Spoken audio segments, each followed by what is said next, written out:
Hello दोस्तों, आपका स्वागत है संपादकीय हिंदी डिक्टेशन में। इसी तरह के डेली नए और सबसे पहले वीडियो के लिए मेरे चैनल को लाइक करें, शेयर करें और सब्सक्राइब करें। बेल आइकन पर क्लिक करें ताकि हमारे वीडियो के नोटिफिकेशन आपको सबसे पहले मिल जाए। डिक्टेशन स्टार्ट करते हैं। 5, 4, 3, 2, 1 स्टार्ट। गांवों में महामारी से हालात बिगड़ रहे हैं। शहरों के बाद गांवों में संक्रमण फैलना ज्यादा चिंता की बात है। ग्रामीण इलाकों में देश की 2/3 आबादी रहती है। यह देश का वह इलाका है जहां बुनियादी स्वास्थ्य सेवाओं के नाम पर लगभग कुछ नहीं है।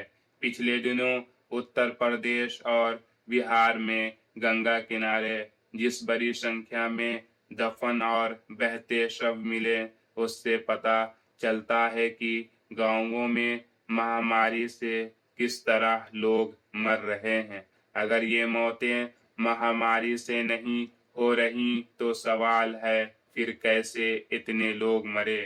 पहले तो कभी ऐसा नहीं हुआ।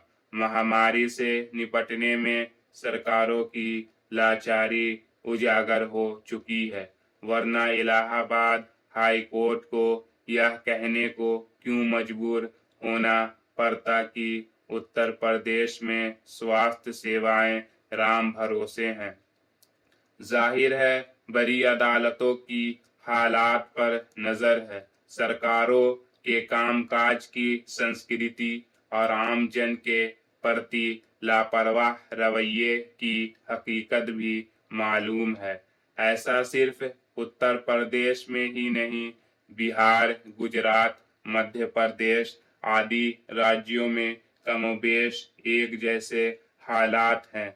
बहरहाल कुछ भी हो, अब केंद्र और राज्यों के सामने सबसे बड़ी चुनौती ग्रामीण इलाकों में संक्रमण को फैलने से रोकने की है। गांवों में महामारी से निपटने को लेकर प्रधानमंत्री ने पिछले दिनों राज्यों के मुख्यमंत्रियों, जिलाधिकारियों और चिकित्सा कर्मियों से बात की। जाहिर है अब केंद्र सरकार भी हालात को लेकर चिंतित तो है ही। अभी सबसे बड़ी मुश्किल यह है कि गांव-गांव तक चिकित्सा कर्मियों की पहुंच ही नहीं है। ग्रामीण इलाकों में प्राथमिक स्वास्थ्य केंद्र और सामुदायिक स्वास्थ्य केंद्रों का आधा अधूरा ढांचा तो है, लेकिन महामारी से निपटने की सुविधाएं बिल्कुल भी नहीं है। बेशक यह इंतजाम रातों रात संभव नहीं हो पाता। महामारी को आए पूरा 1 साल से ज्यादा हो गया है। अगर सरकारों का ध्यान गांवों पर भी होता तो 1 साल का वक्त कम नहीं था। इसीलिए इलाहाबाद हाई कोर्ट ने सरकार को कसा है।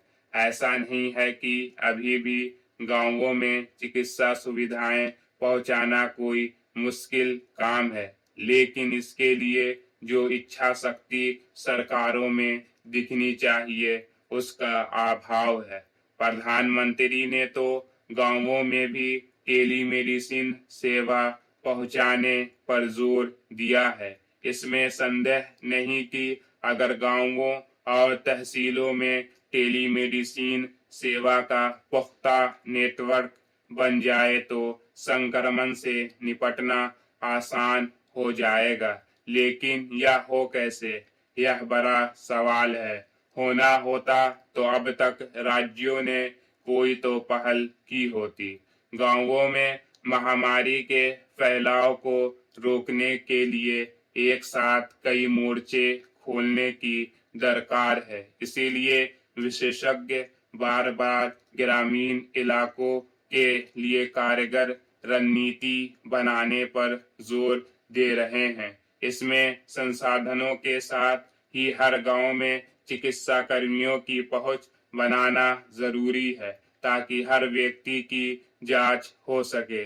कम गंभीर मरीज या बिना लक्षण वाले मरीजों की पहचान कर उन्हें दूसरी जगहों पर जाने से रोका जा सके।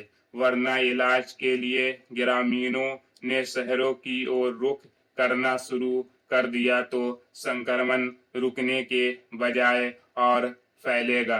प्रधानमंत्री ने तो जिलाधिकारियों को सुझाव दिया है कि वे अपने स्तर ही आंकड़ों की निगरानी और विश्लेषण करें और हालात के मुताबिक रणनीति बनाकर स्थिति संभालें।